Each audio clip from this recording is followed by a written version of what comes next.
Hello. Throughout my entire adult life, I've enjoyed reading the writings of Joyce Carol Oates, an author who is turning 87 years old this year, and she has published so many books. It's around 100 now, and I have quite a few of her books. You can see on these top three shelves here behind me, these are all books by Oates, and I've read a lot of her work, not all of it, but many of her books. And so naturally, any reader that is approaching Oates for the first time wonders, where do I start in reading her work? And I've made a few videos about this in the past, but it's still the question that I'm asked most often. And recently in the New Yorker, there was an article by the author Garth Hallberg who discusses reading Oates for the first time and making some suggestions of where to start. And they're really good suggestions. So I want to discuss this work in a bit more detail and give you more information about it, but also make some other suggestions of what books by Oates to read first, especially if you've not read her before. So he discusses how the very first fiction he read by Oates is her famous short story, Where Are You Going, Where Have You Been? And this is an anthology that includes that story as well as a lot of her early work. But this is a story that's been anthologized many times before. And so if you're looking to read this story as well as some of her other fiction to get a flavor of what her writing is like, I'd really recommend finding the collection of short stories called High Lonesome that collects Where Are You Going, Where Have You Been, but also many of her other stories throughout her career. And it really shows the breadth and diversity of her writing, like both in its style and content. So I think this is a great book to read. But I think her short story, Where Are You Going, Where Have You Been, is her most famous work of fiction for a number of reasons. I mean, she wrote it fairly early in her career, and it's a story that really captures her style and the subject that she's most interested in. She often writes about the lives of adolescent girls, and the protagonist of this story is Connie, a girl who is 15 years old.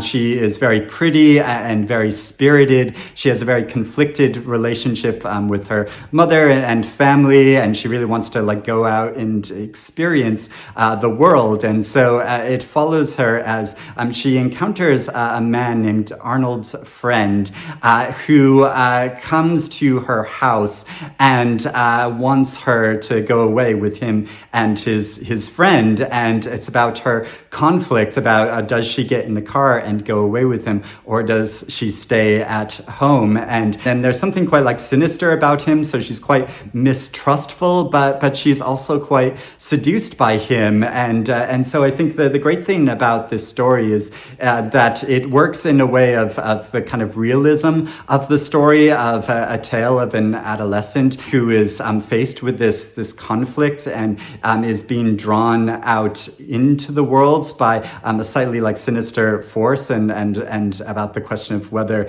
she should join him. And naturally, she wants to, because she wants to experience life, but at the same time, her gut instinct is telling her there is something dangerous about this situation. And so it's exploring her real conflict by just relating the events of this story, as Hallberg says in his piece, that it's just presenting this situation without any judgment. It's just giving the details of it, and it presents that in a way which is so sharp and powerful that you really feel her conflict and the tension of this situation, and how she as a young woman isn't being as fully supported by her family or community or the society around her in order to make the right choices. And really it all comes down to her own moral decision. But the story also works as a kind of allegory that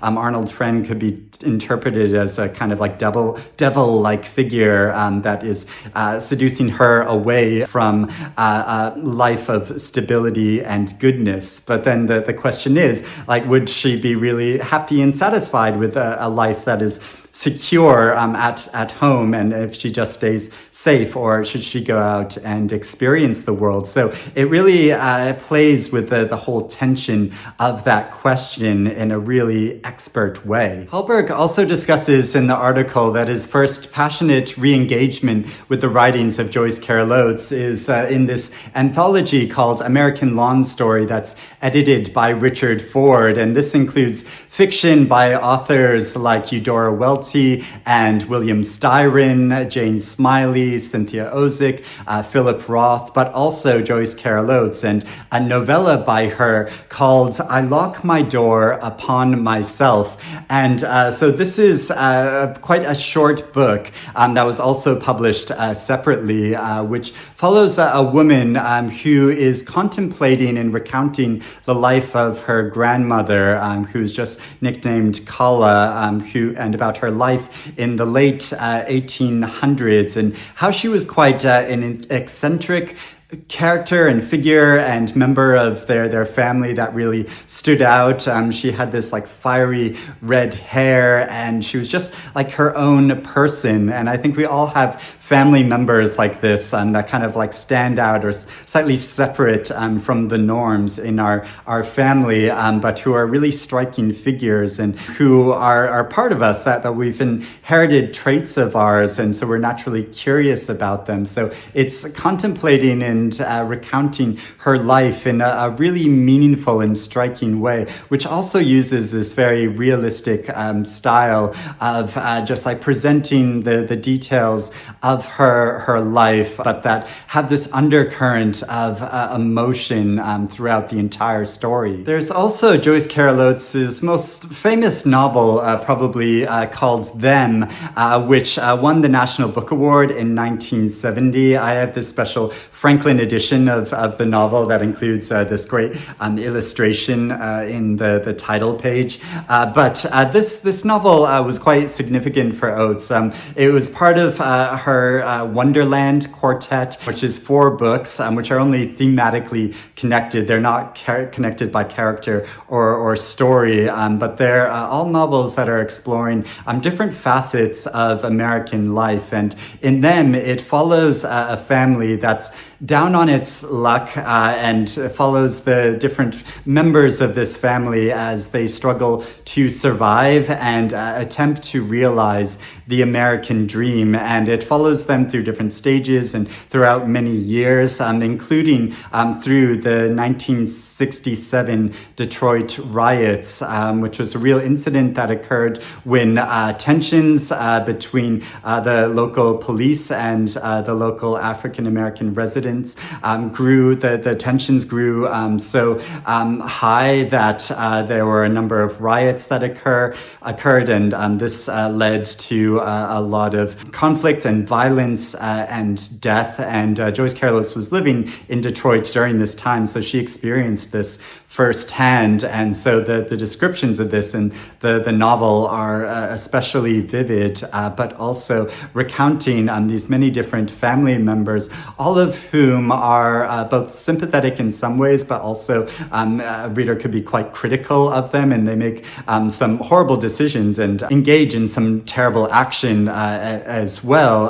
So they're all quite complicated characters, and it's really heartrending following them throughout their lives and through a series of events. And while I think this novel is very significant for Oates, it's probably not where I would suggest starting to read her work. It's the narrative can be slightly difficult to get into, at least I found personally. So there are other books by her that I would suggest starting with first. I mean, most notably, her novel called The Gravedigger's Daughter, which is also a family story following a family through multiple generations. And as its central protagonist is a woman that was very much inspired by Joyce Carol Oates' own grandmother, who was the daughter of immigrants to America, and who her parents really struggled to settle down, her great grandparents, and it begins with a moment of huge huge conflict and terrible violence, and then it follows her throughout her life as she tries to build a self for herself out of this tragedy, and comes into her own and follows her struggles throughout that in such a moving way. And so I think this is a tremendous novel in both its style and following the consciousness of her characters throughout this, and written in this very realistic style, but one that is really focused on the thoughts and experiences of the characters, and really mimicking that and understanding their positions in the world. Another one of Oates' most famous novels of all time is her great big epic Blonde, which is her fictional recreation of the life of Norma Jean Baker, also known as Marilyn Monroe, one of the most famous figures of the 20th century, and also an incredibly conflicted and tragic figure. But she captures the joy and passion of her life, because Oates discusses how she was first inspired to write this book when she saw a photograph of young Norma Jean Baker before she had the platinum blonde dyed hair, and before she was fashioned into this celebrity figure by the Hollywood machine, that she was just an average, very pretty, but like average looking young girl who was very talented and intelligent and passionate about books and the craft of acting, and how she was really a perfectionist in this, and this led to a lot of conflict. And so it traces her life from her childhood into her adulthood and into the tragic events that all of us are familiar with towards the end of Norma Jean's life. And it's so beautiful how she builds the trajectory of her life and traces her psychology throughout this as she grows increasingly estranged from her essential self into this crafted individual that is being made by the Hollywood machine and the pressure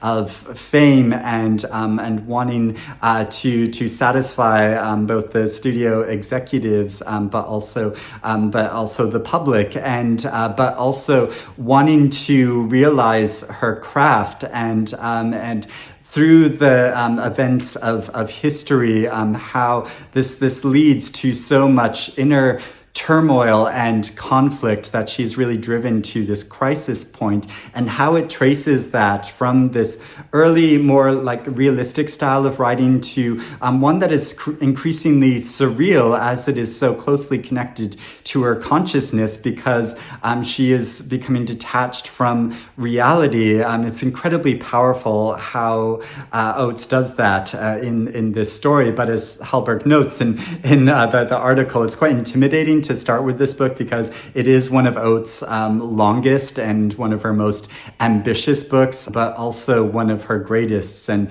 one of my favorite books of all time, and one that I would really highly recommend. So those are some great places to start with the writing of Joyce Carol Oates. If you've not read her before, or if you've read her before and you want to experience some of her most essential books and works of fiction, I think. But she's also written a lot of great nonfiction and poetry and plays, and she's written so much. How does she do it? I think she is just such a dedicated artist, and this is how she has written so much in her life, and really focused and disciplined in her work, or at least that's the sense I've got from interviewing her a number of different times here on my channel. So I'll put links below to some of those interviews if you want to see them. But I would love to hear in the comments, what do you think of the work of Joyce Carol Oates, and what books by her have you read that are your most favorite, or are you interested in reading her now? Please let me know about that. But I hope you're doing well and reading good things, and I'll speak to you again soon. Bye-bye.